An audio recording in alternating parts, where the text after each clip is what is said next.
Hello again, everyone. New week, so I'm going to be doing Tampa Bay this week, continuing with my Florida theme. Sorry couldn't get to Jacksonville for the Jaguars last week. I had some issues uploading videos onto YouTube, so just do a brief recap of my thoughts on the Jacksonville Jaguars before I get into the Tampa Bay week. Last year they were 3-13. They do play in the AFC South, which I think is the Colts division. If the Jaguars have any chances of making the playoffs, they need to have at least a 500 season. I think you got to go at least 10-6 if you have any chance of competing with the Colts for that division. A 500 record might be able to squeak them in a wild card spot, so we'll see what happens with that there. I do think if they get like a 5-10 or even 5-11 or even a 6-10 record this season, I think that shows they're heading in the right direction, and that's what I think they need to be doing. Obviously, their first round pick, third overall Fowler being hurt this season is going to hurt them. I do think TJ Yeldon can be a great addition to their backfield with Gearhart, Robinson, and Pierce, and I do think that will lighten the responsibility and the load on Blake Bortles at the quarterback position.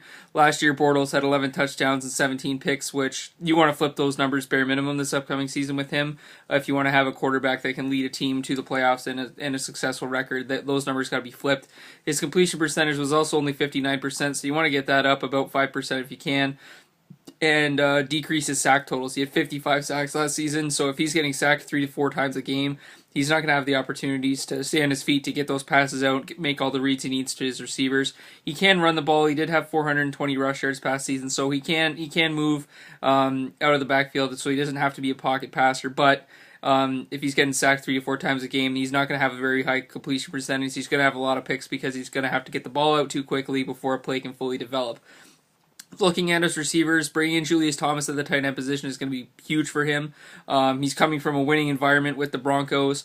Last year, 43 receptions, just under 500 yards and 12 touchdowns. So good veteran presence to have in your receiving core, and a guy who can be a solid addition to your offensive line at the tight end position as well. You got Hearns, who's going to be, I think, has the potential to be a 1,000-yard receiver. He had 51 receptions last year for just under 700 yards and 6 touchdowns. So we'll see what he can do there. Your defense is solid. You got Cyprian at the strong safety position, who last year led the team in tackles, the 114, 3 pass deflections. You've brought in some guys who've come from winning organizations as well, with House, who's a defensive back, who last year had 10 pass deflections while he was with the Packers, as well as defensive back Brown, who last year had 6 pass deflections and 33 tackles while he was with the Colts. So you brought in some guys there. Plus, Lesney is healthy. He's a great middle linebacker. He only played in 7 games last year, but he had 69 tackles and a couple sacks in those 7 games. So you give him a full season, he can easily be a 1,000+ tackle kind of a guy. Smith was the second guy in the team leading in tackles with 104 with a couple sacks and 4 pass deflections from the outside linebacker position. So I think the defense can be solid. I think they're heading in the right direction. I think the run game is going to be key for them now that you've drafted Yeldon. And once Fowler gets healthy and can play again next season, I think your defense is going to be good too. So hopefully they can get to 5-11, maybe 6-10 this season. Starting now with Tampa Bay week. I'll switch over. Starting this week, I'll just start with the Bucs. Keep it with the football theme. Looking at the Bucs, obviously drafted Winston with the number 1 pick, so he's going to be the quarterback for that team going forward. They released McCown on February 11th.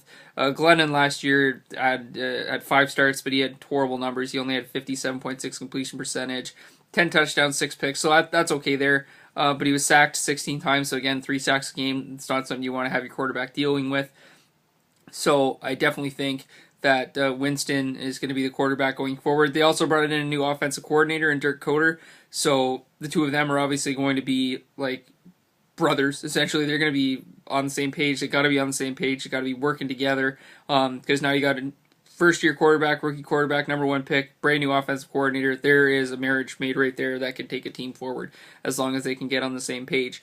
They also drafted a couple linemen with their second-round picks in Donovan Smith out of Penn State and Ali Marpet out of Hobart and William Smith, which is obviously a small market team. But clearly, offense is where they were taking their early picks. Now you got a rookie quarterback, 2 rookie linemen. You get those guys all on the same page working together. 2-3 years from now, I definitely see the Bucs being a successful team. The NFC South is also a weak division. Last year, the Panthers won it with a 7-8-1 record. Saints were 7-9. The Falcons were 6-10. Obviously, the Bucs were 2-14, so that's not great. But you don't need to have a 10+ win season to win this division. I mean, obviously, a 10 win is what you want to aim for if you want to make the playoffs. 10 wins is usually you're guaranteed to get to the playoffs if you have a 10-6 season. I don't think the Bucs are going to flip it around and go from 2-14 to 10-6 in one season, but if they could even go 8-8, which I think is a definite possibility playing in the NFC South, they could make the playoffs after going from the worst team in the league to a playoff team in one season. It's a definite possibility. Again, it's a long shot, but definite possibility. Looking at their offense with the running back position, they got Rainey, who last year had 94 rushing attempts for 406 yards. He also had 33 receptions for 315 yards, so he can be a weapon in the receiving corps as well. Martin had 134 attempts for just under 500 yards, and he only played in 11 games. So if he plays another 5 games, he can get up to 150 plus rushing attempts. They also have Sims, who had 66 rushing attempts for just under 200 yards, and then he had 19 receptions for 190 yards as well, and he also just played in 8 games. So those are the running backs that they're going to be working with, and I think combined, they're a good running back group. I don't think they have that one guy that can be a 1,000-yard rusher out of that group. I don't think Rainey or Martin or Sims is that kind of a player. But I think they all have different rushing styles that allows you to be a little more dynamic with your offensive schemes and with your playmaking abilities to use those guys.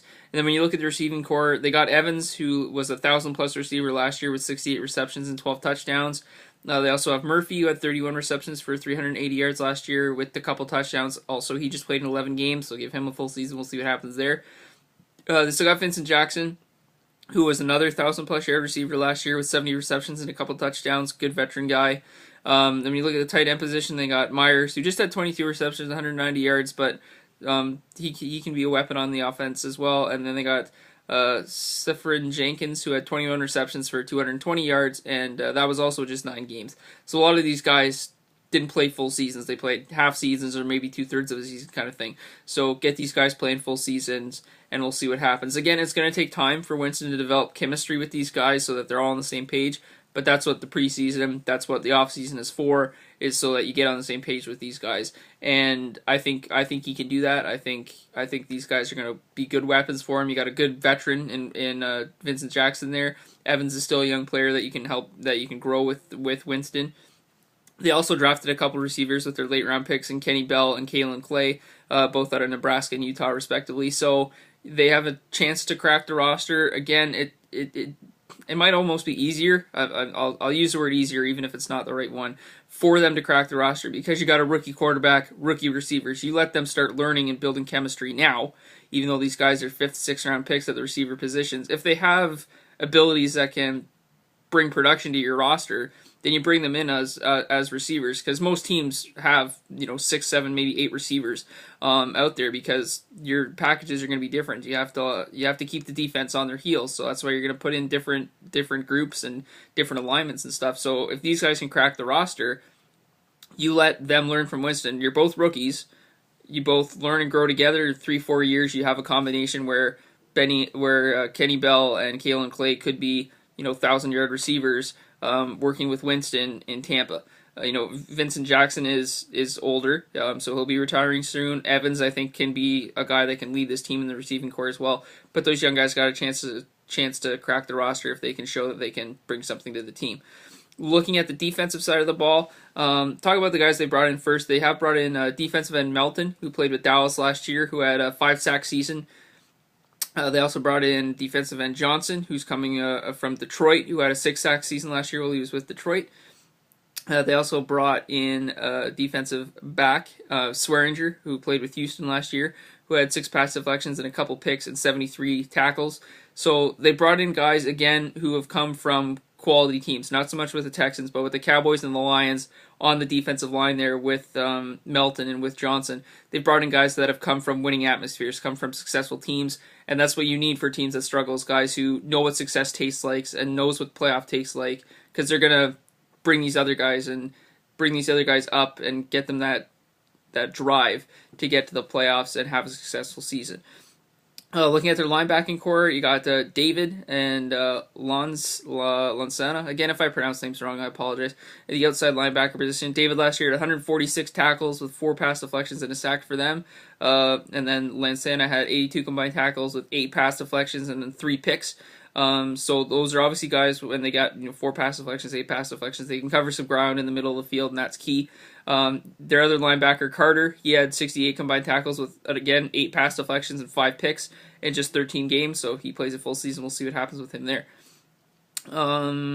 Looking at other defensive tackles on their team, they got Spence, McDonald, McCoy last year, who had 3, 5, and 8 sacks respectively among them there. So you have guys now on your defensive line that can get to the quarterback, and that's key.